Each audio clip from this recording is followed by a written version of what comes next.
This is the JBI Spec 2026 Yamaha YZ450F, and this is pro-level motocross rider Jake Masters. In today's video, we are conducting a blind back-to-back suspension test between not one, but two 2026 Yamaha YZ450Fs to determine how our JBI Spec motocross setting outperforms the stock suspension settings. The only differentiating factor between our two 2026 Yamaha YZ450Fs is the suspension settings.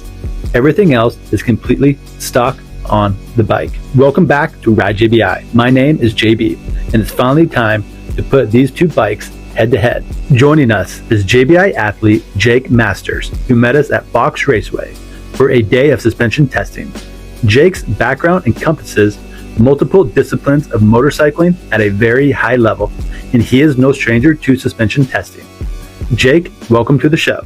Set the scene for the audience. Describe the track conditions at Fox Raceway. Was it deep and technical, dry, dusty, or hard pack? What was the track like to you? To me, it was a full pro day. There was braking bumps across the whole track, deep ruts. It was honestly a lot of moisture in it. It was kind of like we were racing on a race day. They kept the water into it really good.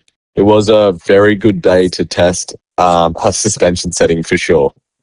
Yeah, we are only a month out from the Pro National too, so it seemed like there was quite a bit of fast guys there. There was a lot of fast guys. Like PC was there, KTM guys were there, even SLR, Enduro, Honda guys were there on their big fuel tanks. So it was a very big range of fast riders there for sure. And then outside of that, there seemed to be everybody else on the track as well. Like that was one of the busier days I've seen Fox Raceway. You have a 2025 Yamaha YZ450. You rode that stock for a while. I revalved the suspension for you and gave you a moto spec, which I think you rode for like a month. And then I rode for a month and I really enjoyed it. Going back to the 2025, the thing didn't want to turn. It was very twitchy in the front, and I could definitely feel all the bumps. On the 2025 model, you obviously revalved that and you had some time on that. It was epic. I could stand up everywhere and turn, and the bike was in control underneath me. Going to the 2026 that I rode, it was a different setup to the stock one. I don't even know exactly how to explain it, but could you tell when you started riding it if it was stock, or were you thinking, is this the not straight away? Or the first thing that happened, I don't even think I told you, I went into a left-hand corner and pretty much tucked the front, but I grabbed it straight away and I stood through the whole corner. And I was like, damn, maybe it was like my style. I wasn't doing things right. I got back on it, started riding. First few laps, I couldn't really tell because it kind of felt good. And then I started getting my pace back, and then I was going into braking bumps, and it was kicking me over braking bumps nearly through the corner before I could even get to the corner. The turning wasn't too bad, but the time I wanted to stand to sit, it would twitch and my front wheel would tuck. And that was very odd. But then I honestly kept thinking it was my body position and style because I hadn't rode track for a minute. That was my first thoughts of the stock suspension on the 2026. Yeah, so you did some warm-up laps for a while, came back in. I think we made a few clicker adjustments. Then you logged some more laps. So you definitely logged some good time on the stock bike. Definitely did a lot of time on the stock bike, which still obviously because I didn't know what bike I was riding. I didn't want to say too much yet, but I was like, damn, I just don't know yet. Like, is it me? Is it the bike? So if we were to break down the stock bike in three key areas, how did you feel like it turned? It turned good if I was riding at a medium pace. Okay. As soon as I started turning it up and wanting to ride how I know how to ride, it wouldn't turn. And I felt all the sharp bumps. I felt it booting me definitely a lot in the rear too. Like the front was kind of soaking up, but then the rear would push me through everything.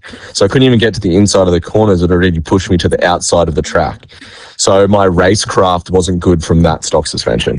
Okay. That brings up kind of the next area of focus. How was the comfort and plushness? So by that, I mean like the small and medium bump absorption of the bike. It wasn't fantastic. In the past, Yamahas were very well known for their plush KYB settings, and it seems like the later models, especially since 25, they started to kind of deviate from that. Like if I wanted to ride around at 40% and just really cruise, you probably wouldn't know as much. if you were riding normally on a normal bumpy track, like on a flat track, I'm guessing, I'm going to say. But as soon as I wanted to like actually ride properly, it was kicking me all over the place. There was no plushness to it.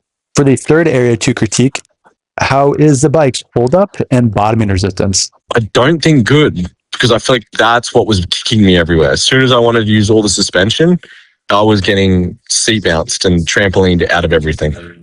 So then after a while, man, you came back in, drank some water, rested up for a bit. We kind of debriefed on that bike. We still didn't tell you which one it was. You jumped on the other bike. How soon were you able to tell a difference? Was it after a lap? Was it a couple laps? I pulled into the track, and I pulled into the first corner, which has a little single, and then you go over a little double left in the wall jump, which everyone should know. That's as you enter the track. I would turn right and went into that section as hard as I was going in beforehand, soaked all the bumps up, put my leg out, sat in the corner, and went on the inside right, and that's what I knew. And I kind of laughed, and you could, I think you can hear it in one of the videos that I smiled and I go yes in the air. Oh, no way. Yeah. Yeah, I just knew straight away because it soaked the bumps up. I could turn into the ruts really nice, and then the bike sat in the ruts. It wouldn't spring back out, which I noticed the stock stuff. If I sat in the corner and started getting the throttle, it would already be springing out, and then I'm bouncing out of all the ruts.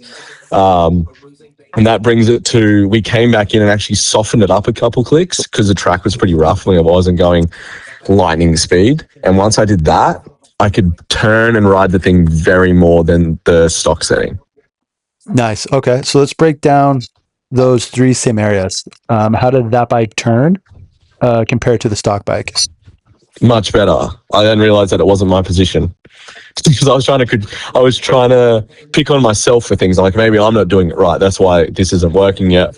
But as soon as I got on the bike with the right suspension, or with the JBI tuned suspension, it actually wanted to drive through the bumps. I could sit in my corners and get on the throttle, and it would bounce me out. Yeah, it was definitely a huge night and day difference. I think I said that as soon as I walked into you.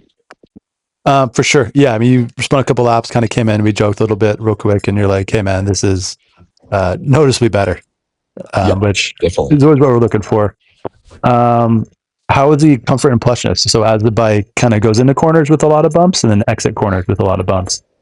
Yeah, I like the entry and exit of the corners. The only thing that we were talking about is that it was still a little bit rigid in the rear. It rebounded hard, but I think you clicked a few settings and it made it a lot better. And I do remember you saying you were going to change it a little bit to make it even better. Yes, we are. Yeah, that's definitely a focus area for us. And then I guess the last area of critique would be, how is the bottoming and hold up of that spec versus the stock spec? Night and day difference. It holds up so much better, especially in that sharp bumps. Like, you know what Parlor gets? Like, it's super rough, has a lot of little bumps, but a lot of them everywhere. So your suspension is working very, very hard. And with the JBI tune stuff, so much better. It would hold up. I could stand longer in the corners. I was getting less fatigued. Yeah, hands down difference. One thing I noticed at Fox is, for some of the corners, the bumps start off pretty small, but the deeper you get into a corner, where I think people start braking a lot harder, they really get a lot bigger in size. Like, it's like kind of small ripple ones, and then like the last 4 bumps get much bigger in height. And obviously you're braking hard at that point, but that seems like it can really throw the bike off if, one, your technique isn't good entering, but also if that can be compounded by not having a good bike setup. Definitely. And that's where I kept thinking my body position was bad when I was riding the stock suspension. But I was like, damn, I'm standing up everywhere. I'm sitting in the center of the bike and leaning in. It should be working. And then I could tell the difference when I got on that JBI tuned suspension. That it could sit in there and could go through the bumps. I could ride the corners and it wasn't taxing my body to make it happen. Yeah. Well, now let's critique it, man, because that's how we get better. What can we do to those settings to further improve the bike? Let's pick on the forks first and then pick on the shock. The front's great. I do like the way it sits in the corners. It's just when you're coming into bumps, braking super hard, we've got to get it to work better with the rear shock. I see. Okay, cool. And then for the rear shock, what could we improve upon that? The plushness and the rebound. Obviously, anything I was feeling if I'd come in too hot, it would kick me up a little bit. Night and day difference from the stock stuff to your stuff that you built. But if I'm going to really pick on it, it would be just getting it to work better with the front. So when you're coming into the bumps, it was driving me through it, not over it. Jake, how tall are you and how much do you weigh?